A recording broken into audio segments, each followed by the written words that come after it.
Hello and welcome in, everyone. My name is Jason Lyon, Mr. America, the Bearded Truth. I'm going to quickly share this out. Would love if you guys would also help out, make sure everyone knows that we're live and we're here to talk not just about the midterms, but also something else that's pretty egregious that's happening on in this country. Besides, just majorities being able to control the minorities. So I would appreciate it very much if you guys wouldn't mind sharing this out, getting people in here, because that's what we're all about here, right? Having a big old conversation with everybody. So thank you all for joining in. I look forward to tonight. Yes, we are going live a little bit early. The plan is always to go live at 7 p.m. Eastern, whether it's on Tuesdays, Fridays, or Sundays. But tonight, just knowing how many people are really going to start going live at 7 p.m. To really discuss the results as they start trickling in. I think it's important that we get started a little bit earlier. That way you guys can see some of the expectations going on, and we can actually discuss the importance of what is going on. So thank you all for joining in tonight on this wonderful, lovely what is it? The 6th of November, right? The 6th of November, the day of voting, the day where you get your voice heard here in America, all across the country. It's obviously a big day. It's a day that, a lot of us cherish and a lot of us are excited because we think that we're going to make a huge impact. We're going to make the changes that we want to see. And a lot of people get upset. A lot of people get devastated because the changes that they fight against aren't happening. And so today is, of course, going to be a day in where a lot of people are vindicated, and a day where a lot of people are hurt. And so I think that whether you're the winner or the loser, you take this gracefully and you accept what is going on, you accept the results of the election, and you work harder for the next election in order to make the changes that you want to see. Let's not start off with the finger pointing, the blame game, the hate, the vitriol, the divisiveness. Regardless of how the results come out, I think that it's important that we don't go down the lines of what Hillary Clinton did. Not if you're black and live in Georgia. Wow. I don't really know how to take that. That's an interesting comment. So I first want to start off before we really dive into everything that's been going on. I am plagued here in South Carolina in the upstate with having to listen to Sean Hannity as I get off from work. Now, I was disgusted with Sean Hannity today. Most of the time, yes, third party for the win, absolutely.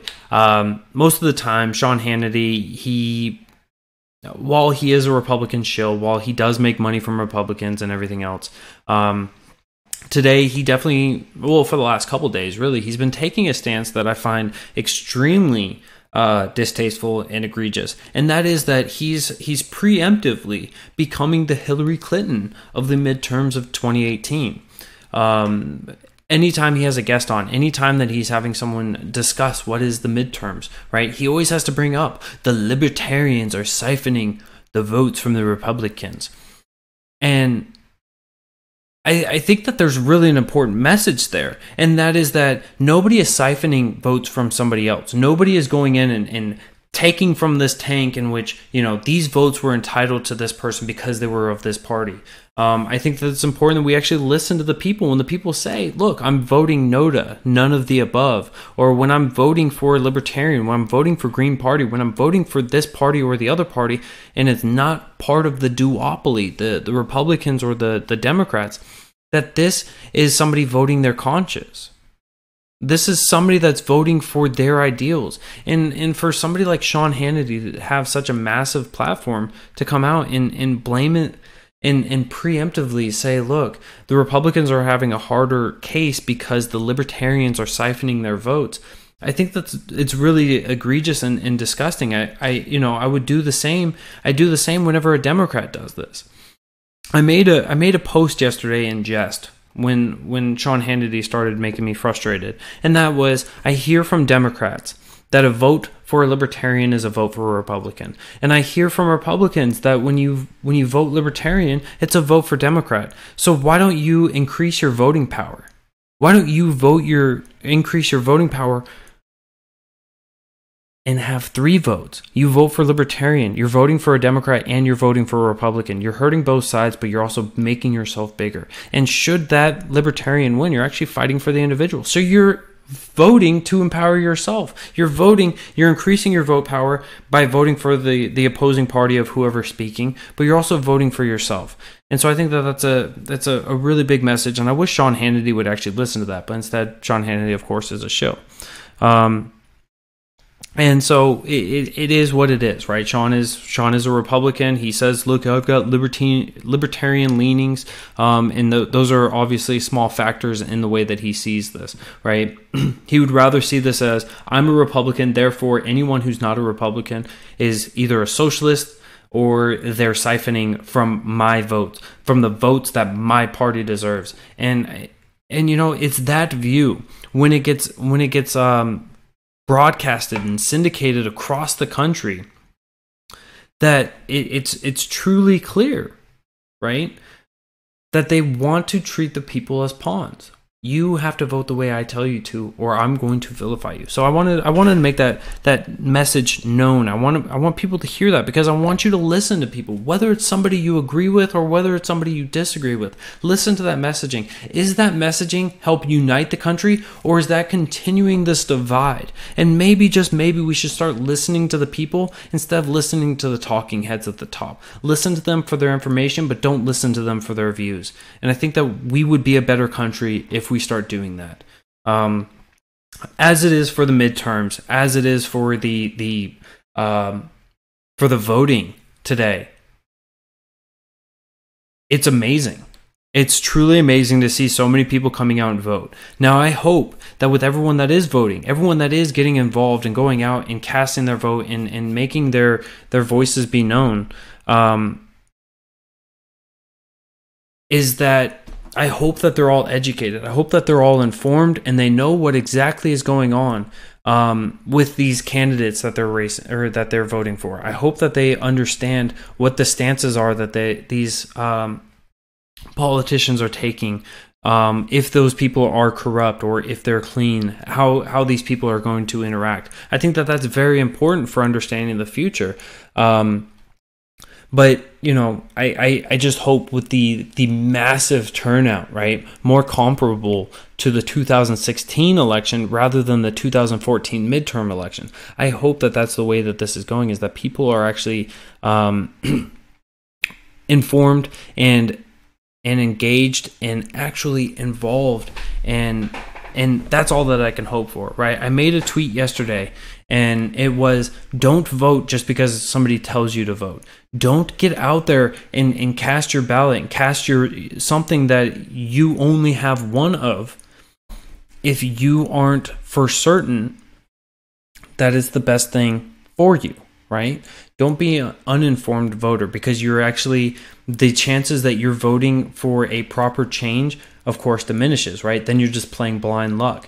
And you even as a Republican, you could be voting for the establishment against what your wish is. If you're a Democrat, right, you could be voting for a socialist when you don't want to vote for a socialist. And so it's very important that we all become educated before we get involved and before we start voting. But we'll have to see how the results come out. Now, of course, with these numbers being so large and so massive, we are going to figure out if there's a red wave, if there's a blue wave. And from the projections of my state, of course, right? I live in South Carolina. What we're seeing in South Carolina is that the Republicans are really sweeping the way. They're taking over everything from the early poll results, from the voter turnout. And so it's expected in that state. We're seeing in some of the other key states around the country, some of the exit polls are showing, hey, look, there's a lot of Republican support. There's a lot more than what was expected, and this is really, really hurting. We're already seeing some of the Democrats getting upset, getting filled with hysteria, with outrage, and they're trying to bring in these hysterical stances, like, what if in the House somebody wins the majority vote, but they lose? I don't think that these people are paying attention to how these elections work. I don't think they're paying attention, because it's your entire district that votes. And if your district votes more in favor of you, guess what? You win. Like, it's just amazing, like, to see the stupidity that is going on with this country, across this country, even when it comes to your Senate now, because of the 17th Amendment. It is a popular vote once again. Who is going to be the homecoming queen or king? And so it's just really insipid, these arguments that are coming out there. So I'm really excited to see the outcome of these results.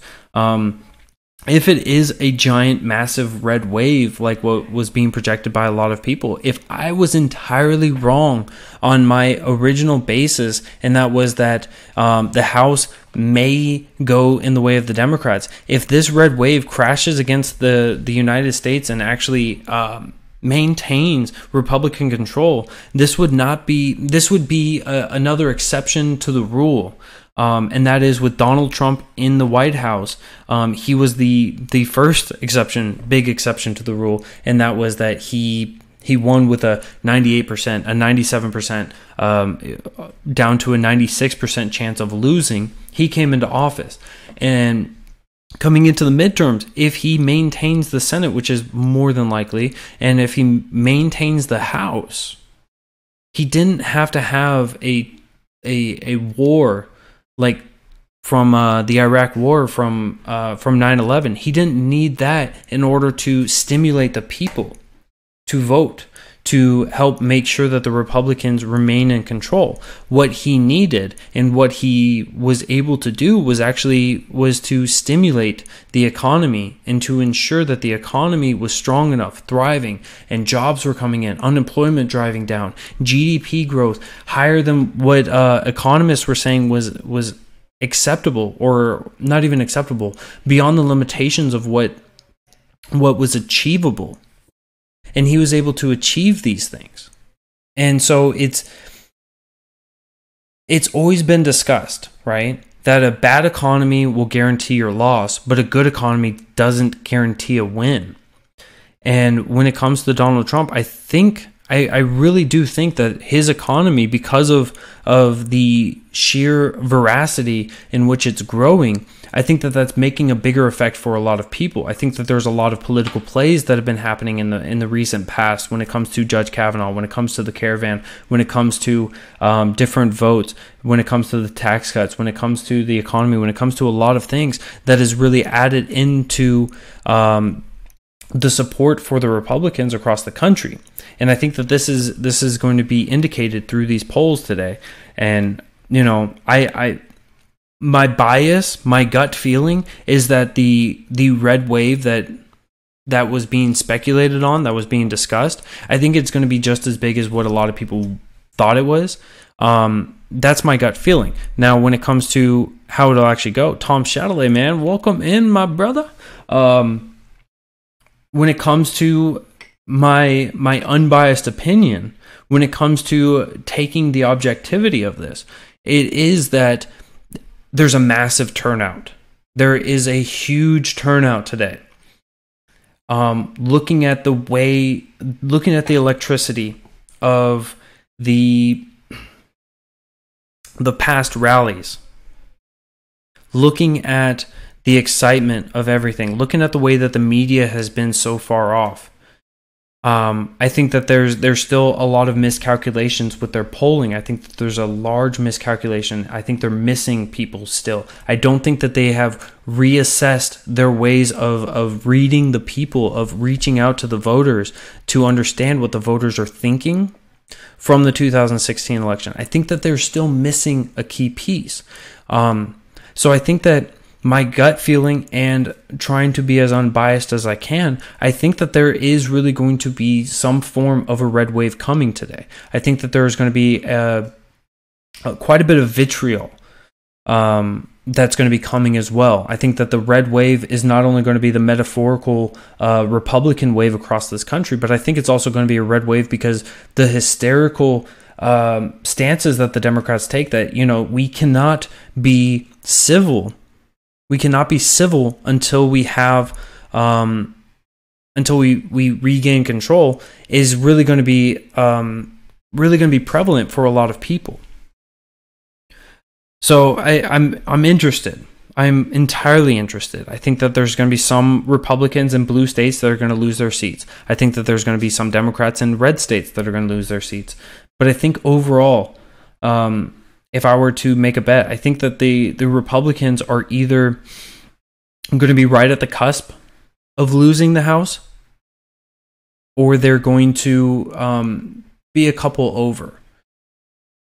But I don't see Democrats pulling away with it, and I don't see Republicans pulling away on the House. It'll be interesting to see how this goes. So here's a comment from earlier from YouTube land, from Hermit. Well, he said he's our Churchill and Batman, not the hero we want, but the hero we need. And that was in reference. That was in reference to Donald Trump coming in and helping the economy, I do believe. So big news on that side. So I'm excited to see how the results go. I wish that these elections weren't as impactful as what everyone wants to portray them as. I wish that they didn't affect us nearly as much as they do. I wish that we had a government that actually worked within the confinements of the Constitution and limited themselves in such a way that these would not be so catastrophic to them. It would be amazing to see a government be limited in that capacity, right? And actually having all members of Congress, all members of the executive branch, and all members of the judicial branch, whether it's at the state level or the federal government, adhering to their oaths and adhering to their promises to the people of upholding and defending the Constitution. But it's going to be interesting to see. It's not going to be interesting. It's just it's horrific to see how much of an impact this will make to so many people's lives, right? It's absolutely horrific. I don't think that there's another way of describing that. And I have no idea why my iPad. If you guys have an iPad, I'm sorry that you guys have a terrible piece of equipment. My iPad sucks. I'm trying to get Periscope up there so I can see your guys' comments, because Restream won't even connect up to Periscope. So I think Periscope's going through some issues. Maybe they're just sipping on that haterade against the beard. But it is what it is. But the big story that I wanted to talk to you guys about, right? Midterms, obviously, a huge topic. It's something that's important for the future of the country. It's much more, has a much larger impact than what I would desire and what a lot of people would desire. But it is what it is, and that's the government that we have. Absolutely right, Wiggin. He says, this is an empire that is in no way accountable to its citizens. And that was actually something my wife was talking to me about just before I got on here. And that's actually is what I wanted to talk to you guys about. So if you guys missed it, on Monday morning around 5 a.m. in Baltimore, Maryland, there was a gun confiscation. A gun confiscation that went wrong, went astray, went poorly. And this is just another situation in which I look at the government, I look at the people, and I say, this cannot go on. So let me get the better article. There's a really good article that I pulled up.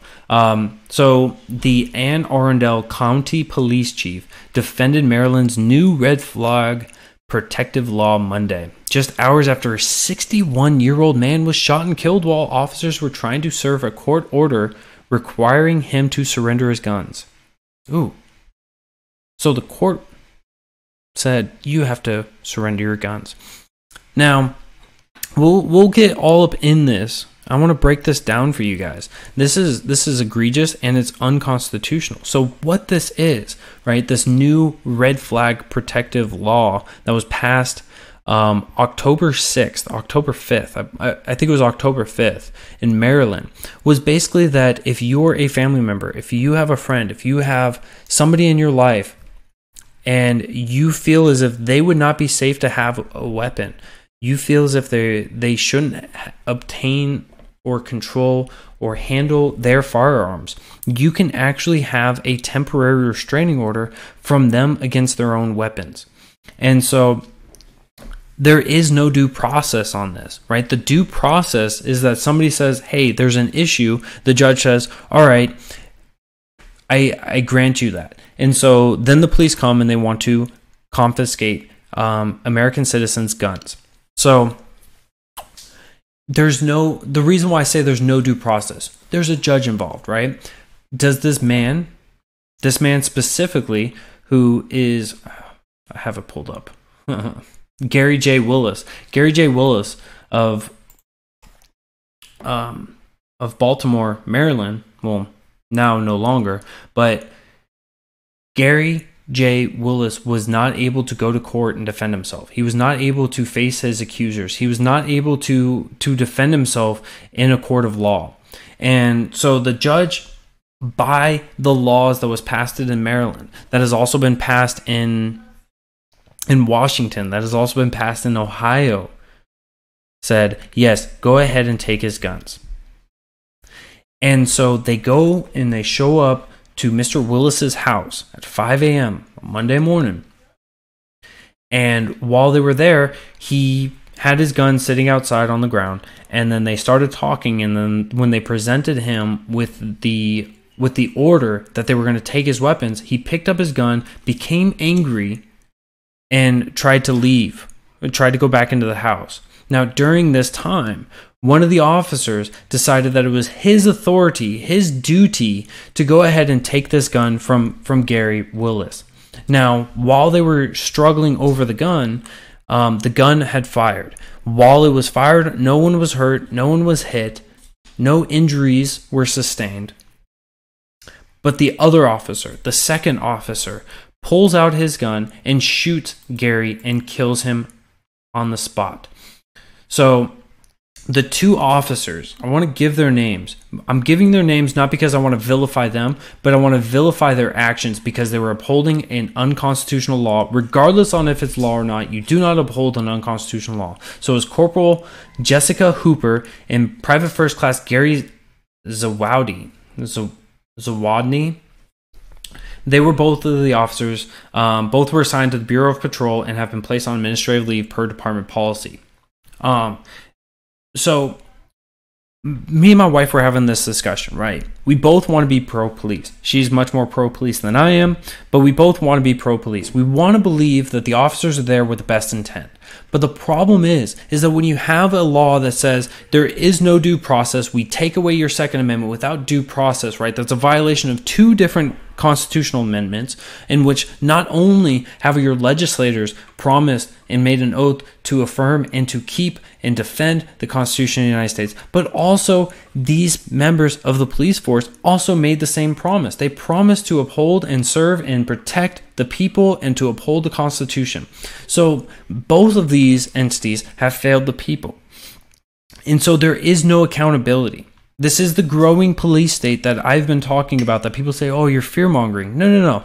Because when you have a state that does not warrant you to be able to defend your rights in the court of law, but they can willfully take them away, then there is an obvious issue here. And Gary J. Willis didn't lose his right to keep and bear arms. He lost his life over this. He lost his life because he didn't want to forfeit his Second Amendment rights, his natural rights, which are protected by the Second Amendment of the Constitution of the United States, which was established, which was enacted, which was put into policy, put into place in 1789. 1789. Put into place. And so it's been around for forever, but for some reason we don't want to pay attention to it. We want to believe that it's for the betterment of society. And so I want to give you what the police chief, Timothy Altomare, said. He said, if you look at this morning's outcome, it's tough for us to say, well, what did we prevent? He said, because we don't know what we prevented or could have prevented, what would have happened if we didn't go there at 5 a.m. And I'll give you a hint. I will give you a hint. What you did prevent was another man from living. You decided that you were going to take somebody's right to be able to defend themselves, and then you killed him because he didn't want to give up that right. And so it's absolutely disgusting to see things like this and to see the police chief say, you know what, it's for the betterment. And I know it's really hard with this one, but there's plenty of other cases out there in which it's okay, in which it's justified. And my only response to that is, if it's really justified, if it's really that important, then you should be able to actually allow these people to go into court and defend themselves against their accusers. If you are unable to do that, or if you are unwilling to do that, then obviously your claim is false. You do not care about the person. You don't care about the protection of people, because you are willing to take away from one without due process because you think it's going to be safer that way. So let me ask you all, if you guys believe that this was a just thing, a just answer, right? That a family member can go out and say, I think this person is unsafe because of political ideologies, because of personal regret, because of they want to victimize the other person, because they're upset at the other person, because they're angry at the other person, because whatever the reason is, and they're able to obtain these orders and be able to take away your ability to live life, your ability to your liberty, your ability to have your own pursuit of happiness. And you don't get to defend yourself. Are you going to feel happy about that? Of course not, right? Everyone says, well, it's not going to happen to me. That's not the purpose. That's not the point. The point is that this is egregious, this is disgusting, and this should be denounced by all sides. Of course, the mainstream media refuses to talk about this because it's not just CNN and MSNBC that doesn't care about it. It's also Fox News, because both of these sides say, nah, guns aren't that safe. Fox News will defend it to a much larger extent than what you will see on the other left-leaning sources. But at the end of the day, both of them are in favor of gun control in some capacity. Both of them are in favor of taking the guns out of the bad people's hands. But the problem is they won't classify who these people are. They will say, if somebody thinks that you're a bad person, then obviously they have evidence for it. And if they have evidence for it, then obviously you're a bad person. It's not about being able to defend yourself. It's not about being able to justify yourself. It's not about having due process anymore. It's about, does somebody else think that you're crazy? Does somebody else think that you're going to do something? It's not about knowing that you're going to do something. It's not about seeing a plan that you've created. It's not about anything like that. It's a matter of people are so scared. People are so scared. They have such a heightened sensitivity to everything out there. And the media continually portrays this, and they say, you're going to be the next victim. If this happens in this random school, this happens in this random area, this happens in this bar, this happens in this school, this happens in this gas station, department store, mall, wherever it is, right? They put this fear into you, and they say, look, people just shouldn't have guns. People shouldn't have guns. And so they justify and they defend these federal governments coming in and taking from you your right to life, liberty, and the pursuit of happiness. They took all three of those from Gary J. Willis. Why wouldn't they take that from you? Why wouldn't they take that from me? So it's time that we stand up and we actually look at the government and we say, this is not your role. Your role is to not dictate who is allowed and who's not allowed. Your role is to punish those who commit crimes. Your role is to protect my life, my liberty, my pursuit of happiness. And that doesn't mean that you have to infringe on somebody else's just to provide me with mine. It's so absolutely despicable to see gun confiscation growing in 3 different states now. In 3 different states, we have governments that are able to, without a due process, confiscate weapons from the people, from the populace. Now, I know a lot of people go, oh, well, it's only this person's gun, or it's only that person's gun. And I want you guys to think about, what is the purpose of the Second Amendment? What is the purpose of the Second Amendment? Well, the Second Amendment is the right of the people to keep and bear arms shall not be infringed. And the entire purpose behind this was to ensure that the people can protect themselves from both enemies, foreign and domestic. And that includes a tyrannical government, a government in which they want to take from you, a government that wants to limit you. And it, we can have a debate on which amendment is the most important? Which right of the people is most important? And I would say, if you are unable to defend yourself, there's no other right that matters. If you cannot be free to defend yourselves with any weapon of opportunity, then how are you going to defend your freedom to speak? How are you going to defend your freedom and your prosperity, your property? If you can't defend those, you have no pursuit of happiness. And so along those lines, another purpose of the Second Amendment was so that we, the people, will always be able to obtain, keep, and bear the arms that our military has. And so it's not that we can say, well, we can limit this weapon, or we can limit that weapon, or we can limit AR-15s, or we can limit semi-automatic rifles, or shotguns, or pistols, or knives, or swords, or whatever it is. It doesn't matter. The entire purpose, the entire premise of the Second Amendment was so that we, the people, can be able to defend ourselves. Then to defend ourselves as the individual, as the smallest minority in this country. And so I think it's time that we look at the individual. We look at the minority. We look at the singular person and we say, is this acceptable? And if you think it's acceptable for them, would you feel as if it's acceptable against yourself? And if you can honestly say, I'm okay with my rights being taken away, then you can gladly forfeit your own rights. You can gladly. I will tell you any day of the week, if you do not like to have a firearm, feel free to give your firearms up. Feel free not to purchase a firearm. But that doesn't give you the right to take away my right. That doesn't give you the right to take away my freedoms, my liberties, my ability to be prosperous in the way that I want to, the way that I want to live my life. As long as I'm not infringing upon you, as long as I'm not taking things from you, as long as I'm not stealing from you, as long as I'm not hurting you or your property, what harm am I doing? It's so important. It's so disgusting to see how many people that are willing to give up the rights of others because they don't want it. I don't like it when people speak racistly. I don't like it when people speak ill of another person on superficial things, or when they just aggress against others without being informed, right? I completely stand against this. But I will allow anyone to speak the way that they want to speak. I want their character to be known. I want them to be known by the public, for everyone to know exactly who these people are.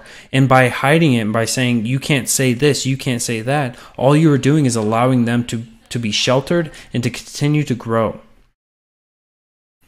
And we must fight against this, right? I'm a free speech absolutist, right? There is no speech in which, there's effectively no speech in which I will not be able to say that's unacceptable, right?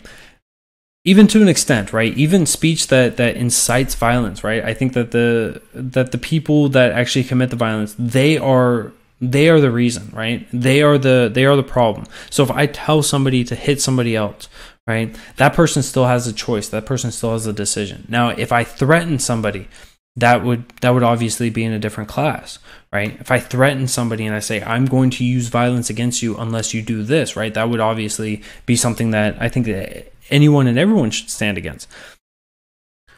But I'm a free speech absolutist. I'm a Second Amendment absolutist. I'm a gun advocate absolutist. Because I want you to be free. I want to be free myself. I want to have liberty. I want to be what the founding fathers wanted us to be. And that was a free nation that took care of each other and that cared for each other and that protected each other. And that didn't need a government to do that for us. We do not need a government to provide us with this, right? What we need are the people to band together and to care for one another and to provide for one another. The government was never there to provide us with welfare. That was us. Private charities, churches, cities, towns, your community around you. Those were the people that would provide welfare. The government was never there to provide us with education. That was your community, your churches, your families. The government was never there to take from one and provide to another, right? Initially, how did the government fund itself? It was through tariffs, right? For selling or for people selling, I believe it was like moonshine, some kind of alcohol. They did it from that. They didn't take it from your income like the 16th Amendment. They didn't take it because you were working. They didn't take it because you lived on property. They didn't take it for a litany of things that are now so prevalent in our lives. The government was small and limited for a very reason, that they could not be trusted. The government should never be trusted. And yet here we are. Welfare should be rare and temporary. Absolutely agree with you, Lynn. And we need to stand up, and we need to tell the government no more. We need to stand against those who advocate against the individual, against the liberty, against the freedom.